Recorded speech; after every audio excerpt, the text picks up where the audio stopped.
inibuilds what? And then we need a picture. All right. Recognize that? Yeah. Okay, we have a quick teaser for you. We do. Here we go.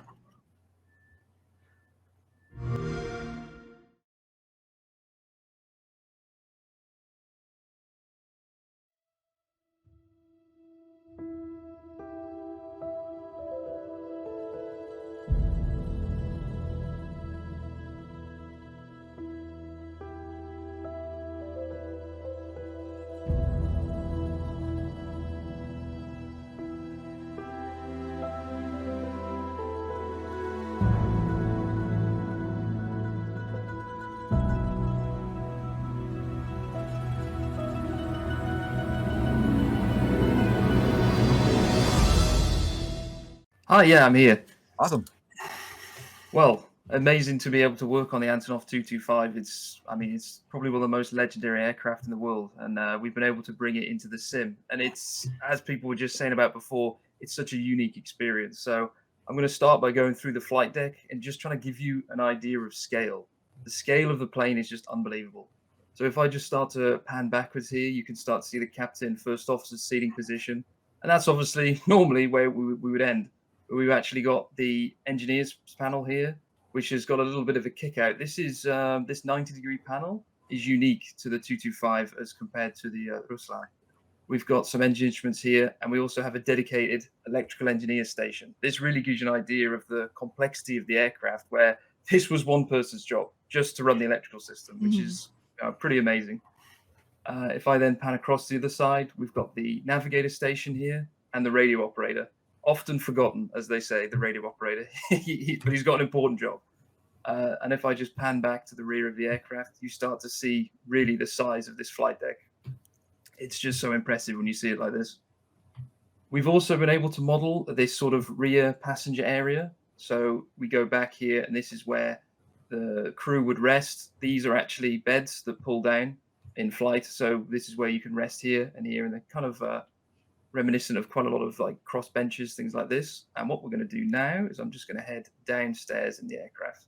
So this section of the aircraft is the only part that's pressurized. So this door, while it looks pretty robust, is because it's actually has to hold the pressure back in flight. But we can actually head down the ladder just down here and take a look at the massive cargo area. Now, one thing I tend to do when I'm in here that's pretty funny is I kind of end the camera here because it feels like this is your natural head height because it's so big. But actually, it's all the way about here, which is pretty amazing when you just see the scale of this aircraft. It's pretty unbelievable. Incredible. You know, this floor here, you might see it's kind of got like you saw it in the trailer, really, really nicely illustrated. It's got a funny color. The first time I saw it, I was like, it doesn't look right. It looks kind of odd. And it's because this is solid titanium, which is pretty impressive that this whole floor can support up to a payload of 255,000 kilos, which is by far the heaviest load taken by any aircraft. It's almost 100 tons more than the second highest, which gives you an idea of where we're at in terms of weight. So I'm just going to quickly go on to the outside view here. This, I've made sure I've calibrated it again. This is kind of the head height for the aircraft. So this is what you would see if you walked up to the 225 during a walk around, and you see we've really, really tried to capture a fair bit of the detail here. You've got the pitot tubes, angle of attack, and the Antonov livery on the side here. It's got the very unique double bogey at the front, and I know quite a few people say, well, what is the point of that? It's got two reasons. Number one reason is to spread the weight of the plane, because all the airports in the world aren't designed specifically for the amount of weight. So they have to spread it across. So that's why they put those here. And it allows the unique kneeling function, which we'll take a look at shortly. If I just quickly move back here, you can see the 3 engines, so 6 engines in total. These are Motor Sich D18 engines, really powerful, 51,000 pounds of thrust each, which if you're trying to think of an equivalent, it's about the same as the CF6 engine. So in the A310, it's like having 6 engines from the A310 plus a bit more, which is pretty impressive. With the landing gear here, you've got the very unique landing gear from MRIA. It's these rear 3, which was really nicely illustrated in the trailer as well. they actually steer. So if you move the nose wheel to the right, they will steer to the left in the opposite sense. And this allows proper handling on the ground. And it was something during development. The first time I tried to taxi the plane, I thought, God, it's really hard to taxi. This doesn't seem right. And it's because in the flight model, we didn't have the rear wheel steering set up. And when you set that up in the flight model, it actually is, it's not bad. It's actually pretty maneuverable, to be perfectly honest, for its size, for its actually just pure absolute scale of the airplane. I'm just going to go to the wingtip just to give you an idea of how big this aircraft is. It's such a monster. It's amazing. So one thing we were able to keep in the aircraft is it's a tribute, and also it's an important part of the airplane, is the data plate. Now, the data plate comes on every single aircraft and every single Antonov aircraft as well. I'll just try and get a little bit closer. And you can see this shows all the information from the aircraft there, and it will be put on the new MRIA, they've said, and it's survived. And we've replicated it here on the aircraft as well. Here we have the APU. You might notice I said APU. We have two. Everything on the Antonov is big. There's more of everything. It's got more batteries, more engines, more everything. So there's one either side, and it's also at ground level, which is unusual, but it makes sense because they're trying to keep the weight as far forward as possible. On the tail, this is very unique. We have the double boom tail. So basically, rather than having the single fin, we've got it on the either side like this, and there's no fin in the middle. I'll move back around this side, and we'll shortly hop back into the cockpit because it's pretty much the same thing on this side. So let me just hop back in quickly and quickly head back upstairs, which does take a while. It takes a while to get everywhere. So I'm just popping my head back through here. The cargo loading we're going to look at now. So I need to turn the power onto the aircraft. So here we've got the batteries. Like I say, there's more of everything in the Antonov. There's 5 batteries. So we're going to put them up into the automatic position, and this connects all 5 batteries up to the aircraft. Just turn on the transformers, and you can probably start to see why this is someone's job. It's pretty complicated. And I'm going to start up the auxiliary power unit quickly now. So one thing that we've done to try and make this a little bit easier to use for people is, if you notice, everything that's tooltipped, it's obviously going to be in its localized language. And everything that it isn't, like the annunciator lights, you can swap between Russian and English. So you can have it in the original, or you can have it in English, so you can actually see what's going on with the aircraft. So I'm just going to start that now and head back forward as well. While that's happening, I will start to try and show something we have here, which is the payload section. So we have different payload options that you can load through here. And on the ground configuration tabs, we can pick different things to load. So we have fire trucks, and these are loads that normally the AN-124, the 225 took. And if you load this in, it actually adds the real weight into the aircraft, which is pretty cool. We've got helicopters, we've got a boiler. This is the heaviest load. This in itself is 183,000 kilos, and they carry quite a few of these. And I'll start opening the main door now.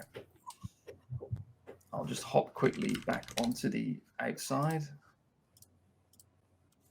Now, for the cargo door, if I had this in real time, it would take about 6 minutes, which I think would probably be all the time we have. So we have an option in the EFB that does it fast, which is this mode here. And we have one as well that does it in the real time. So if you want, you can do it either way. But at the moment, this is the fast mode. The sequence goes like this. The forward door comes up. And you can actually, if you see here, it's kind of interesting. You see these little, we call them the ears. I don't know what they're actually called, but they kind of poke out to allow the door to swing all the way back like it does here. And then the next thing we're expecting to do is these little legs will come down, and then the door will drop down. And we'll load the cargo in. And I probably have been talking for too long. I could talk about this aircraft for days, so you'll have to stop me. I'm sure people would listen to you for days. To Yeah, I can go on about this aircraft. plane. It's absolutely it's such an interesting plane to be involved with, because there are these things that, you know, when you look at a Boeing or an Airbus or all these different aircraft, you think, oh yeah, they do it like this. But in the Antonov, it's done a bit different. It doesn't mean it's wrong. It's just different. And then you start to learn, you go, oh, that's interesting. Okay, that does make sense. And here you go. You can start to, you hear the hydraulic pump kick on. And now the whole aircraft is starting to tilt forwards with the main gear coming down at the front. And you can sort of start to see it happening like that now. and then the ramp will come down shortly. So like they were saying, that you're 4 stories up when you're taxiing this aircraft, but when you're inside the cockpit here, you're actually enclosed completely by the nose, which is kind of interesting. We're expecting this to sort of stop shortly, and then the ramp should start to come down. But there are plenty. Sorry, go ahead. Oh, someone was asking about the sound. It has some awesome sound, but you just can't hear it in today's presentation. Oh, sorry. Yeah, the sounds, we've taken them a lot from real references as well. So you can, there's doors sounds, there's hydraulic pump sounds, there's ones for the APUs. Everything is in there, and it's all you know, a really nice authentic recording as well. Awesome. So now you can see the ramp going up, and we can quickly hop back into the cockpit if I do that now, and just move my camera back down again. So I'll quickly choose a payload. So let's, for example, let's take the train. And if we now pop onto the outside view, you can actually see it's, if I load the cargo now, sorry, on the fire trucks. Oh, I think I may have done something slightly wrong here. Sorry about that. Let me just choose the payloads, load this up here. I'm seeing a couple great questions. We'll answer those as soon as. Yeah, no, go ahead. Answer the questions now. I can go through those. Yeah. Someone's wondering, just like how there was an enhanced edition for the A310, if there going to be an enhanced edition for the AN225. From what I understand, no, it's going to be just a single package, which is what you see here. So this is what we'll be offering across every platform. Okay, nice. I think that's probably about it, really. I can try and set this to a bit of a nighttime, and we will just show you some of the cockpit ambience we have here, which is really, really great, because it's such a large working space. You can kind of have a lamp here, and I absolutely love putting up the desk lamp here, and you can just sit there, look back, and it's like a mobile office. It's great. This is phenomenal. Cameron, thank you so much for this tour. Worries. And a really incredible job by you and the inibuilds team.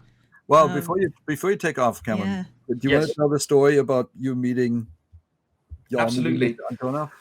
Yes, we were able to go down and meet Dimitri, and we were able to show them the aircraft as well. So we were able to get feedback from what they thought, what you know, seeing the aircraft, and they really like the aircraft, because it's one of those things where to see it again in the sim is you know, something else as well. And it's always great to be able to get feedback from the people. There's only a handful of people that have flown this in real life, and we were able to meet them, get interactions with them, and get feedback from them directly, which was, I mean, as you said before, he's a legend, and meeting a legend is always a great day. All right, and then do the fans work? The fans, that's a great question, and they do. So let's have a look. And it's got a very satisfying animation, if I might add. So the fan control is up here. So this is the fan on the captain's side, and I'll just make it a bit brighter so we can actually see it kind of kick on a little bit better. There we go. So the fans do work, and you can turn them around. So cool. Great addition. Yeah. There we go.